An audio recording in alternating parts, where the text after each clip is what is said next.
જય શ્રી કૃષ્ણ, જય ગૌ માતા।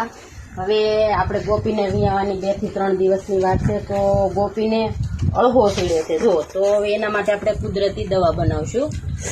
હવે જો આપણે આ અળહા માટે તૈયાર કર્યું છે, આ રાખડાની ધૂળ છે, હળદર છે અને એલોવેરા, આ ત્રણેયને મિક્સરમાં પીલી નાખશું અને એની પેસ્ટ બનાવી નાખશું।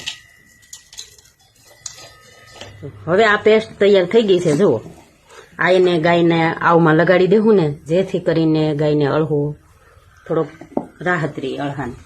જો આપણે એને લગાવીને એટલે એને બહુ જ સારું લાગે છે, જો કેવી આમ શાંતિથી ઊભી રહીશ ને